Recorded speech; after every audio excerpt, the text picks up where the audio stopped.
this video we're going to discuss assembly level procedures, and so this is our presentation. So we already talked about call and return instructions. So these are the two instructions that help to implement procedures, and of course they're assembly language procedures. So basically we rely on the call instruction that pushes return address into the stack and then jumps over to the procedure code, and the return does exactly the opposite. It retrieves or pops the return address from the stack and jumps over to the location of the return. So the assembler actually has here a construct for defining procedures. So some additional features are available with the procedure declaration, and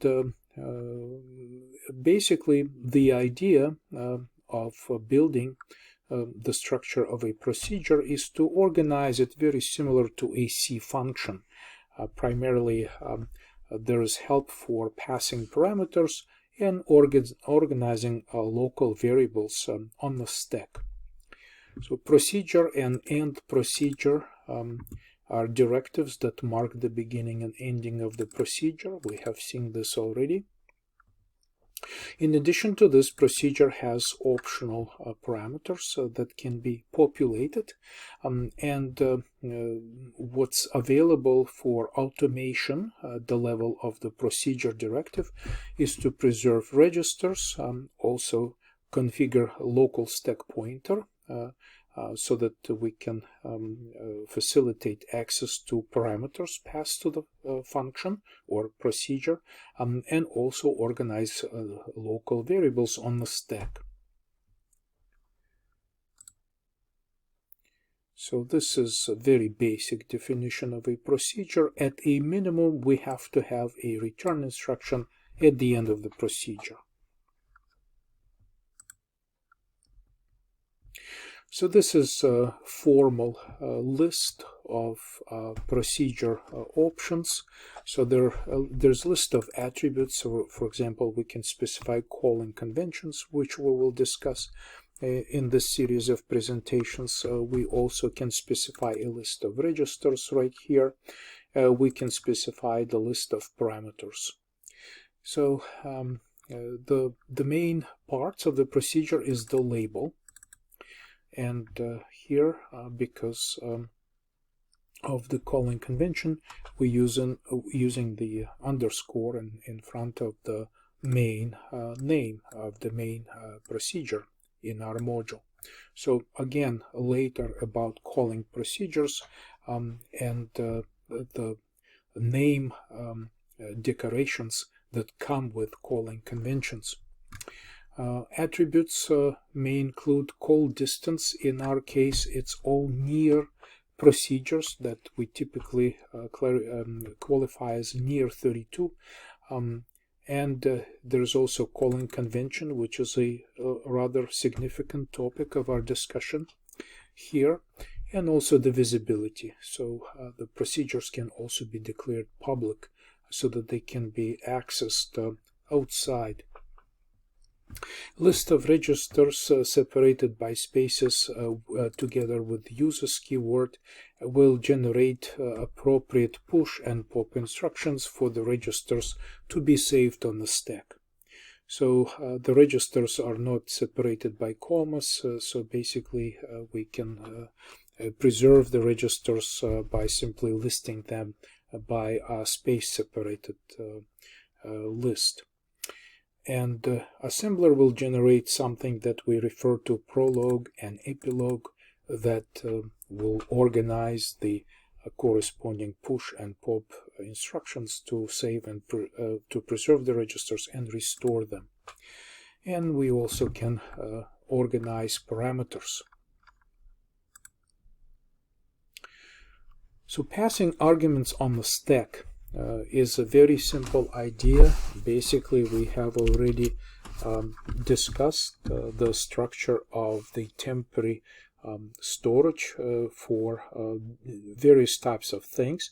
We discussed the idea of the return address, preserving register values on the stack.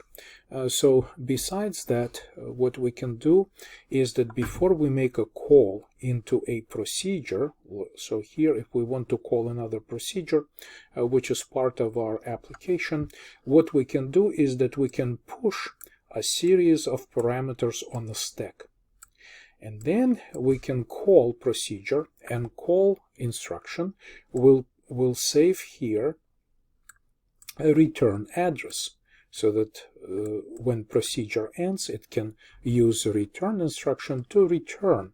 So the call, if we make a call right here, right? So if we call some procedure with some name that is part of our application, and we define another procedure over here, this call automatically puts a return address on the stack. But before we call, we can put some parameters on the stack. Then inside this procedure, what we can do is that we can essentially locate our parameters here on the stack, because the stack pointer will be pointing somewhere. Initially it will be pointing to the return address, but if we preserve register EBP, which is the base pointer, and set it then to be our base register to access objects, we can then use EBP register to find these parameters. Okay, so these parameters can be found, and so the parameters typically are stored on the stack before the return address. So the rules for organizing these parameters, the input parameters for our procedures, are governed by the rules that are called collectively calling conventions. So this will be our new concept. So in order for us to start coding procedures that will have input parameters and take advantage of facilities offered within our assembly level of environment, we need to begin to discuss calling conventions. So what calling conventions do? These are not programming features. These are a set of rules. So these rules describe the interface of how to pass the parameters and how to maintain stack with respect to these parameters that we can pass to procedures. So this interface includes the order in which parameters are allocated on the stack, where parameters are placed. Typically it's just the stack, but some calling conventions also mention some registers. Which registers may be used by the procedure. So there could be some restrictions, and this is just another part of rules that could be used within a specific calling convention. And one of the very tricky parts of the calling convention rules is who is responsible for restoring or unwinding the stack upon return.